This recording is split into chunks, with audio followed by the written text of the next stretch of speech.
I am Kira Bailey, and welcome to Behind the Gate, the podcast where we go beyond the kennels and the chaos to uncover what it really takes to run a successful pet business. Today's guest is Dr. Bailey Nelson, an associate veterinarian at Belmont Animal Hospital in Nashville, Tennessee. Dr. Nelson, I'd love for you to introduce yourself and share a little about your role at Belmont. Hi, everybody. My name is Dr. Bailey Nelson. I am a 2021 graduate from Michigan State University. I'm currently practicing in Nashville, Tennessee at Belmont Animal Hospital. I've been in the industry since about 2014. When I had my first job, I volunteered at a single doctor practice and at the zoo. And from there, I was able to get my first job in vet med and have since gone through a variety of different jobs in the industry, from being a kennel assistant to a CSR or customer service representative, up to a kennel manager, and then all the way up to tech physicians and now a DVM. So I've been very blessed to be able to work in all the different facets of the hospital and excited to be here today talking with Sarah. So, what inspired you to be a veterinarian? Was there a certain animal in your life that you just decided, oh my gosh, this is how I have to spend my life? Yeah, so my background and why I wanted to become a vet is probably a little unusual, but I actually decided to be a veterinarian because I was attacked by 5 different dogs at 5 different times, all before the age of 8. And so I, for some reason, was never scared of them. I feel like most of the time someone gets attacked by a single dog and they're like, absolutely not, do not come near me. For me, I felt there was a reason why I was never scared around them. I was more understanding, very empathetic about the situation that occurred and why those reactions from those different dogs occurred. And then as I went throughout my life, that was me knowing I wanted to be a vet at like 3rd grade. I've definitely been a lifetime person who just knew I always wanted to go into the industry. And then even more so as those incidences happen in my life, I just got more interested in animal behavior. I felt really interested in the sciences going through school. And then as I got into college, I transferred majors into a business degree. So I did an entrepreneurship major to get into veterinary medicine instead of doing a standard animal science or biology or chemistry degree. The business degree really opened my eyes into an area of vet med that we just don't get a lot of education in once we enter veterinary medical school. We get the medical side of things, but a lot of veterinarians would eventually own their own practice. And you would end up with a lot of sole proprietorship, sometimes even single doctor practices. I just knew that I wanted to understand the business side of things a bit more if that was ever to be my trajectory. I found out more and more as I entered veterinary medical school that that's just a lack of knowledge and lack of education that we get in the profession. I definitely love my patients. I love my clients, but I really love and support the staff and just this profession overall and how we can make it better for those who are in it. We have some incredible individuals in this profession who deserve the best. A wonderful perspective. Do you think they're going to add business as part of the veterinary medicine curriculum? That's a great question. Different universities are starting to dabble in it a bit. Michigan State in particular did have us go through a couple of different classes. A lot of where your business education comes from in school right now is actually an organization called the Veterinary Business Management Association. And different veterinary schools have a lot of different clubs that you can join. And the Veterinary Business Management Association just happens to be one of them. I happened upon it in my first year of school, and I ended up being their membership advisor the first year, and then ended up being their president into my second year. And it's really a club that brings in business education for students. We bring in different veterinarians to speak. We bring in different topics surrounding things from contract negotiations to profit and loss statement education to how to have difficult conversations with clients to leadership development. There's different certifications you can get through the club as well. It's a national organization, and I would say that's currently how a lot of veterinary students get their business education through veterinary schools. Albeit there is definitely a couple classes here and there popping up. I just don't know that there's space within the curriculum to create a core foundation of that business knowledge moving forward. It's kind of more of an exposure piece. The organization that you were just talking about, is that available for practicing veterinarians now, or is it something that's only available for students? Great question. It's only available for students. So you have to be within a certified accredited university to be a part of the VBMA. Once you graduate, typically people go into clinics, they tend to be less involved with it because you don't have the time to go to the meetings. You're technically in it all the way up till year 4, and it gives you a great opportunity to network with different individuals and doctors and get your name out there for job opportunities. Tell us about your day to day as a veterinarian. What does your day look like? Yeah, so my day to day, I currently work 4 10s. I do 1 day in surgery and then afternoon appointments. I do 1 day in dentals with afternoon appointments, and then I see 2 days of appointments the other 2 days. I love the variety that my job creates. It's interesting that dentistry ends up being like 1/4 of my career. That's kind of another area in veterinary institutes that we rarely touch on. Thankfully, it's starting to become more and more in the education piece of it. But for instance, I graduated only 4 years ago. I did a single tooth extraction on a cadaver. I didn't even have a class on it. And then I was able to evaluate a specialist if I chose to during clinics. That was my training, and I'd support of my career, which is pretty crazy. I have a lot of a lot of veterinarians who just loathe dentistry. And so I made it a really big point in my career to first year early out in the gate, go to continuing education, and now I love it. I'm not to toot my own horn, but I'm good at it. It's a passion for me. I want to educate clients on it. I love doing dental extractions. It's an immediate pain relief for the patients. You see immediate improvement, which is wonderful. It's just a variety that I get to do throughout my week. The other portions of my week, I get to get involved with my staff. I have a 1 to 2 technician team per day. Clients will come into the building, be greeted by our client service representatives. Our technicians will check them in, go into a room, they'll come grab us, and then we'll go in together to take a history, go through my physical exam, and then I will continue talking to the owner and education piece of it while my nurses will do all of the tech things. They'll go get vaccines, blood draws, radiographs, anything that might need to be done during that appointment. And they'll bring the patient back. I'll excuse myself, and they will finish checking that owner out right there in the room before they head out for the afternoon.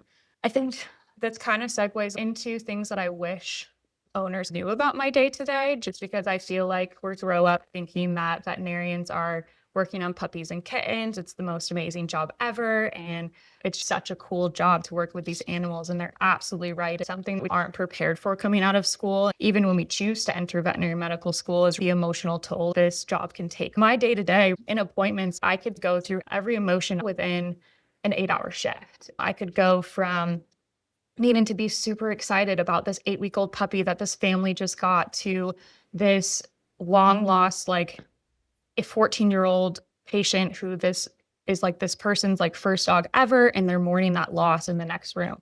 Then I'd have to go to this nice adult room with a mom who has 3 kids, and you end up going through this just very big cycle and big waves of emotion throughout your day that is worth having more awareness about and more education on in general. How do you stay balanced? Yeah, great question. I feel like I was really intentional throughout vet school and my clinical years to find really good mentors. I am very blessed and lucky that I have found people in my corner who keep me grounded and that I'm able to turn to in times of struggle or distress and help me come back to what's important in my inner circle, who matters on my days off. I do a lot of hiking. I do things that just fill my cup back up with my dog and now my daughter. We do everything from going to the library or going to the zoo. I'm a very outdoorsy person, and things like that help reset me. Also connecting with my core individuals who are my biggest cheerleaders, and I definitely could not do without them. I definitely can tell you, like here in vet med, we have such the entire staff, everyone from doctors to techs to client service representatives, like we do this because we love what we do. It's not because there's a lot of money in it. It's not because of selfish reasons. Like it's truly because we want to help our patients, our clients, and their human animal bond. For review, even the staff member or the client who you couldn't help their pet that day, you lose sleep over it. And that's just because of the type of individuals who enter this career field. It's something that stays with us without having that core group of people to talk to and be open and honest and say, hey, this is hard. I don't know that I would be able to truly get through this profession and still love what I do on a day to day. Mhm. Would you say that is the hardest part of your job right now, is wearing all of those different hats? Yeah, to an extent. I am at a space where I'm also learning new skills and things like that. And so I'm learning orthopedics right now. That is definitely hard. But at the end of the day, anything in regards to communication development and leadership development, I think in general is probably the hardest skill to learn just because we're not taught it throughout vet school. It's something that you kind of learn on the go and you have to adapt to how different owners see their pets. Because, yes, we are definitely in a generation where a lot of patients and pets are seen like family, but you definitely still have those clients where pets are pets. And like having to meet clients where they're at and where they view like their relationship with their pet, making sure that you're not pushing things like diagnostics if that's not what their goals are for the day. If making sure that you just are self-aware enough to make one-on-one connections with clients to help facilitate their relationship with their pets is a skill definitely that has to grow and learn the older that you get and the more interactions that you have. And so I would say it's definitely a harder portion of my day. And I think I'm just very aware that it's the hard portion of my day. So I try and practice really hard to put myself in situations to practice those skills more often, shy away from them, if that Mhm, makes sense. mhm. What is the easiest part of your job? The thing that keeps you going? For sure. That's definitely my staff. I have a passion for the people in this industry. And part of my why and why I do this is to make their days today enjoyable. I want them to love coming to work every day. I want them to be able to make this a career. I want them to feel respected and like they get to come to work and contribute to our team. I want to make sure that they feel like they have a voice in anything that they do essentially in the hospital. And so that's the easiest part for me because I enjoy it the most, making sure they get to come to work and laugh and make light of situations. Those types of connections mean a lot to me. In what ways do you do that? Is it book clubs? Do you doing education with them? What do you do? Yeah, great question. For me, it really started with one-on-one meetings in the mornings. I'll do team huddles. Our whole hospital does team huddles in the morning. However, I do breakout huddles where it's just me and my two techs for the day. We'll check in to start the day off and we'll say, hey, how are you doing today? In open and honest communication. Are you having a hard day? Do you feel sick? Did something bad happen outside of work that maybe you're not fully present today? Do we need to be aware of that to kind of meet you where you're at and help? And then we run through our day, make sure we know which patients are spicy, which ones are super sweet, things like that. And then at the end of the day, we meet again and go over one positive thing that you did today and one negative thing that you did today. And that negative thing we intentionally try to leave at the door and leave at the hospital in order to not take it home with us and just trying to set intentions like that. I try to be really open and honest with them when I'm having a hard day, just so it tries to normalize it in a sense. And then other things we do is we definitely get out as a hospital. We have a great group right now where they're really inclusive and they'll post things like, hey, it's so and so's birthday. Everyone's meeting at 7 o'clock at so and so place. And hey, we're doing kayaking this weekend. Sign up. Hey, we're doing Christmas party, XYZ, things like that have all been part of our hospital's way to connect outside of work. I personally made some of my best friends in vet med early on, technician, client service representative roles that I just love seeing those types of friendships flourish in my own hospital now because I know that those friendships have carried me through life. And I love being able to watch those develop in our current hospital now. You have such an incredible community there. It's so nice. What part of your practice feels the most outdated or frustrating? Something you wish you could change tomorrow? Outdated or frustrating? I'm very blessed, to be honest, just in the fact that I do feel like I currently work at a hospital that is trying to be forward thinking. I can tell you that's not a majority of veterinary medicine. I'm very blessed to be able to work with an AI platform that does my note taking for me, which has been a game changer. I don't even know how I remembered 15 to 18 patients of notes a day before this. And that has been time saving. Like my brain hurts less at the end of the day. I can also tell you there's a lot of other frustrating parts. I'm very blessed that we do have very senior technicians, but there's a lot of hospitals that don't. You have a lot of green technicians out there, a lot of green CSRs who are just trying to get into the industry. Maybe hospitals don't have great training programs or platforms to get those people up to speed.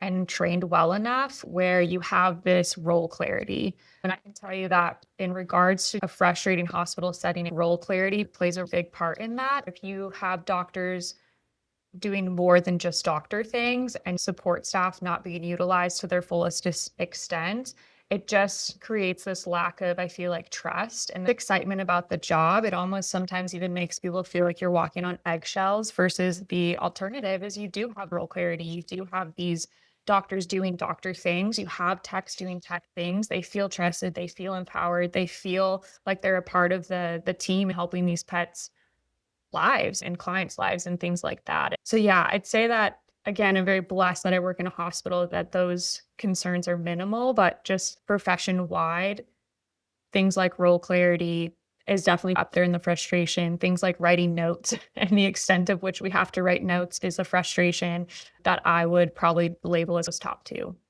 When you came into this hospital, was it already being that way? They had great. Great question. I would love to say that I brought it, but I definitely did not necessarily bring it to the fullest extent. We definitely have dabbled over the 4 years that I've been there with different structures of teams. So whether that's a doctor being assigned two techs, and those are your two techs, and that's your team now, tomorrow, and forever, versus something called power scheduling, which ends up involving a three-man team per doctor, and like every 40-minute appointment shifting every 20 minutes. And so you have more patients coming in a faster period of time, but it works out with very clear role clarity on who's responsible for what. I personally really enjoyed it.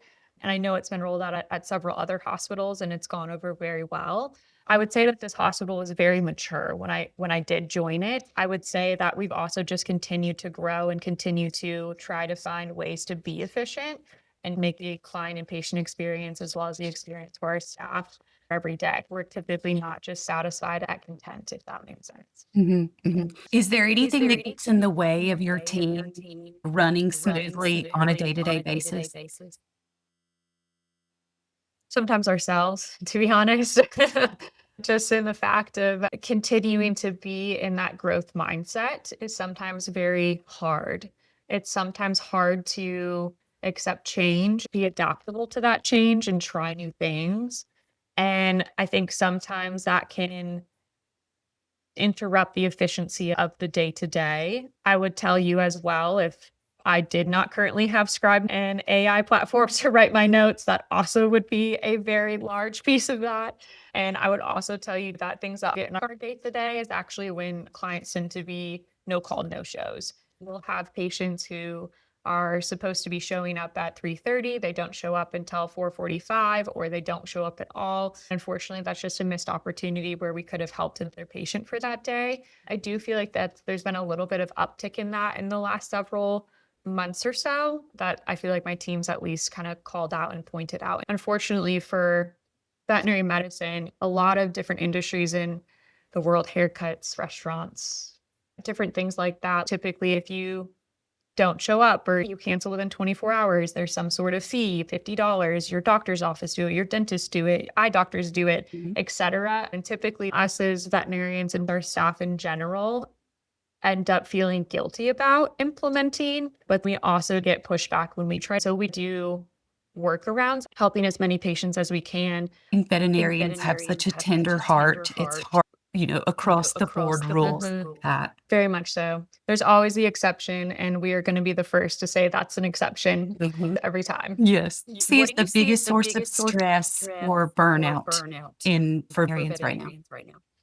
For burnout, I feel like it's a little bit of a threefold contributor to it. One, it's client, ourselves, and then our patients. With clients, it's a lack of awareness in what our day to day looks like. It's easy to come in and think, hey, I'm the only patient that someone's seeing that day. You get put into this nice little exam room, and that tends to be where you stay. It's easy to feel that's a veterinarian's whole day, where in reality, I could have jumped from a puppy to your room. I could have jumped from a euthanasia into this room.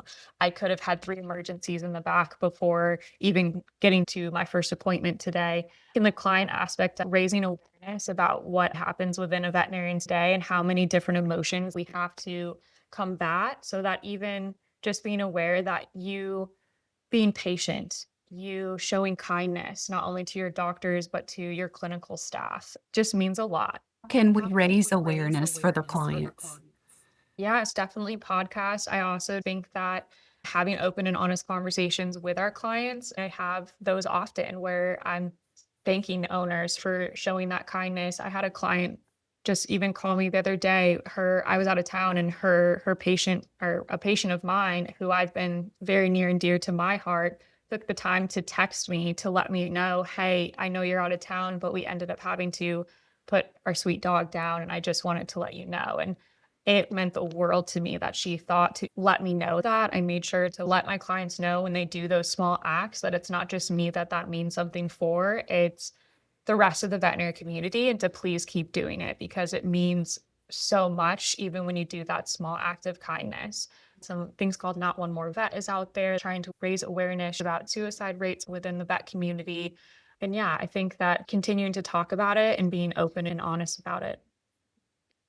I would also say for the burnout piece of it comes in regard to ourselves as veterinarians. We're just not trained to handle the waves of emotions in our day to day, and being aware that that exists, getting help for it, talking to therapists or having a close inner circle, gaining knowledge around emotional intelligence and how to combat some of that, getting better at setting certain boundaries is really important in that conversation. And in regards to the pets piece of it, I think that burnout really comes from that lack of boundaries. Like we're always wanting to answer calls, answer emails, etc. on demand.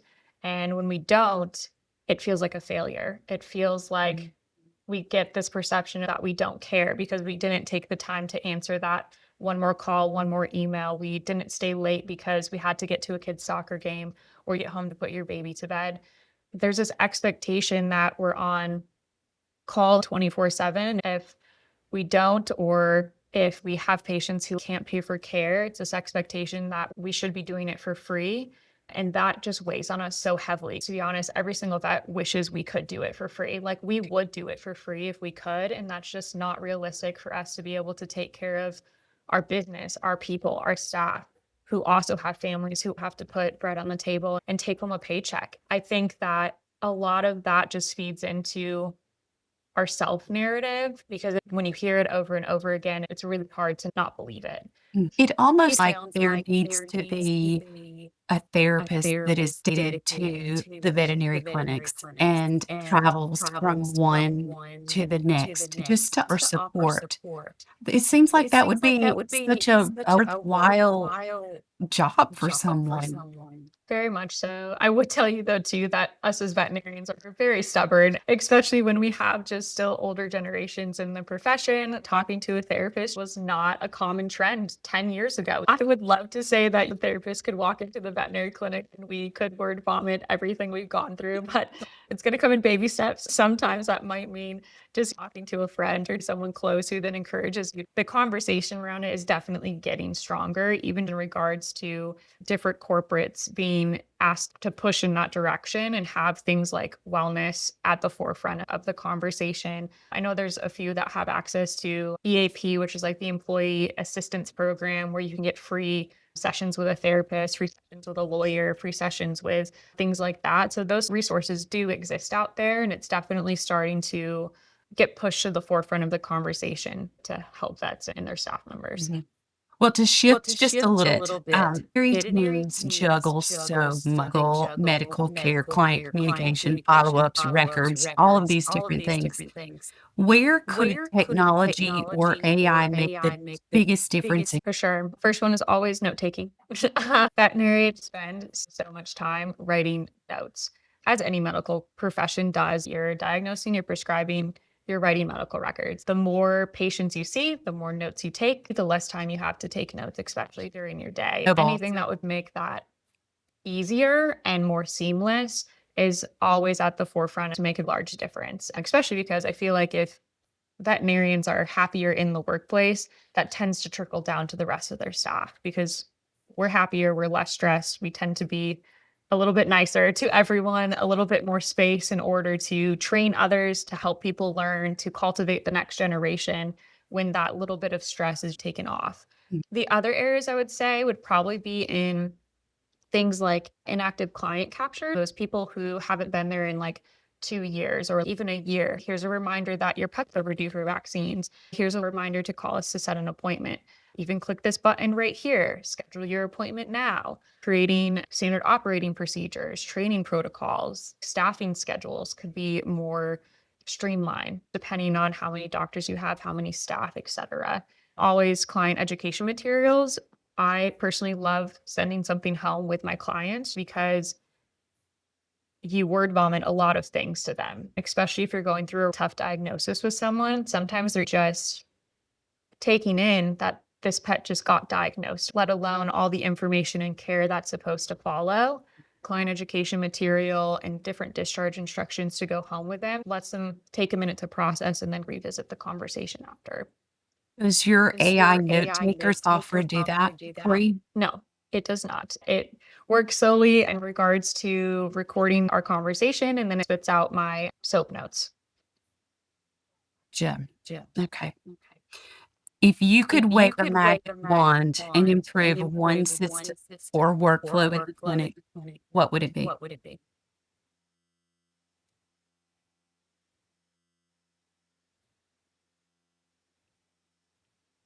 I guess the question would I'm going to ask a question back because I feel like that could go in two different directions pertaining to staff members versus my role as like a DVM.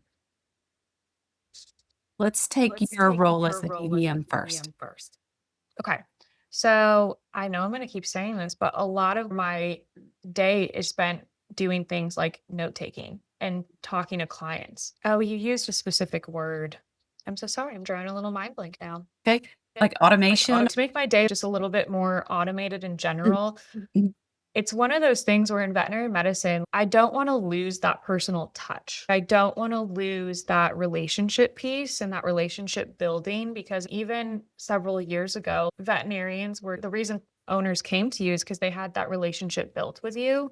We're now in a stage of veterinary medicine where it can shift toward quick, efficient service, becoming more of a service industry versus that relational piece.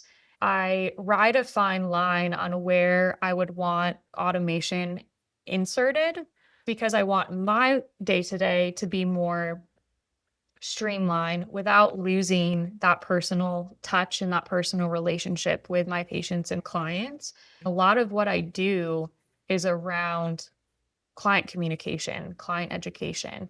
For me, in the streamline process, the things that I refer back to is still note taking. It's definitely around client educational materials because I feel like that's the most important. And then I feel like it comes around how do I train my staff well and efficiently so that role clarity is present to make the day to day seamless for everybody. Mhm. Does that answer that question? Yes. Yes. Yeah. Then The the the notes for the notes for the clients, clients, the the continuing continuing education, education, and those pieces are pieces are definitely that can be that can solved be would have they to just have be to be refined so that refined it so feels that like it it's feels like coming it's from coming you from and you. not from Oh, I would also add to that callbacks. That's definitely a large chunk of my day, whether that's calling lab work back, even if they're normal, if that's calling or letting people know about heartworm test or stool samples, whether that's checking in on patients that were sick to like a week ago. I'm very blessed that we have a lot of processes like that in place at my current hospital. But I know a lot of hospitals that that doctor does every single one of those tasks from start to finish and doesn't have the capability to delegate them appropriately. And so there's places, if there's areas to make automation possible for that, I think that would also provide a blessing. how does it How work does it in your work in your hospital so hospital? automated? By automated, I delegate. I'm very blessed that we have a particular technician who is solely dedicated. She even works remote, dedicated to reporting normal stool samples, normal heartworm test, handling all of our prescription refills. Then I have another nurse who is an administrative nurse who filters all of our triages and refills in-house. I delegate a lot of that back to them. And then I, for my tech team, will delegate at least 2 to 3 tasks per day to check in on patients. So like this patient was having diarrhea. Can you check on them, make sure they're doing better? Hey, this one was vomiting today. Can you check on them, make sure they're doing better? A lot of that gets filtered out to them at the beginning of my day. I usually call back lab works. I occasionally will email or text. I try to still make phone calls. I feel like it's nice to hear someone. I get a lot of clients who are like, "You're calling back normal lab works? Why?" They panic a little bit for a minute. Like, what's wrong? Yeah, I was you like, no, see no, it on the no. caller ID. The doctor would only call me if it's bad. This is just a happy part of my day that I get to tell you your dog's doing great or your cat's doing wonderful. I still try to be intentional about that, but there is occasions that I'll email or text for normals and then I call all my sick ones. That's my automated process that I have other people to help me with that. If I did not have said people that had that trusted ability, I would be doing it all myself. Right. Looking So ahead looking 6 to ahead 12 months, what would you love to see change in your role or at the practice, and what support would make that possible? Yeah, absolutely. So I'm always a big proponent of how can we get staff more involved and how can we get them to really view this as a long-term career. Unfortunately, in vet med, I think the perception is that we financially make as much as human medicine or human doctors. We don't have as large of a clientele that has pet insurance, and we definitely are trickling in there, but I think truly it's only like 3% of the pet population that even has pet insurance right now. And so I think when you get that large bill, it's this assumption that the people on the back end are making significant amounts of money when that's not necessarily the case. For me, my goal is always to figure out in the next 6 to 12 months, I always want to make sure that we're continuing to service our clients in the most efficient way and also showing them that we are providing an excellent service to make solid recommendations for pets that are followed through with. My goal is that you create a healthy, sustainable business that is then allowed to pay your staff and your technicians livable wages. Thankfully, we are out of this woods now, but there's technicians out there that make less than a McDonald's employee, which is, I'm always a proponent of how we serve our clients in order for it to feed back into this system of sustainability and growth for our nurses and for our staff. And so the next 6 to 12 months, I also want to see our staff feel more confident in having a voice in their day to day. I want to make sure that they continue to feel like they have opinions in their day to day. And how do we implement some of those things? How do we help them move into different leadership roles if that's something they're interested in? And just create that passion. Because I feel like passionate people who love what they do are going to naturally provide good services for those patients and their pets. I don't have to tell my staff members to love patients and love pets. They naturally do that. If we feed back into our staff, our veterinarians, they're going to naturally do that on their own. It's just feeding back into my staff and my doctor teams to make their lives easier on the day to day. This has been a wonderful conversation, and I think the veterinary industry is so lucky to have you as part of it. And I'm glad that you're so young, you're going to be a vet forever. If someone wants to learn more about you, where can they go? Yeah, great question. So I'll be very honest, I'm not very active on social media. I don't actually utilize my Instagram. So the easiest place to find me is LinkedIn. You can also email me. It's nelsonb819@gmail.com. I'm always happy to talk to anyone, especially people going into the veterinary industry. If you're interested in learning about what vet school life is like, what life after vet school is like, I'm always happy to talk to new grads and things like that. I love just talking to associates and helping you figure out, hey, how do I get that passion and excitement in my profession and learn and grow every day. So LinkedIn is probably the easiest, or you're welcome to email me. Wonderful. Thank you so much, Dr. Nelson. I really appreciate you joining us today. You're so welcome. Today, Dr. Nelson shared an authentic look into the life of an associate veterinarian, the joys of client trust and team collaboration, the frustrations that weigh vets down, and the honest realities of burnout in practice life. What stood out is how much room there is for smarter systems and technology to support veterinarians, not to take away the human connection, but to create space for better patient care and healthier teams. Thank you for tuning in to Behind the Gate. If you found this conversation valuable, please subscribe and share the episode with a friend in the industry. We'll be back next time with more honest conversations and smart solutions for the pet industry. Until then, take care.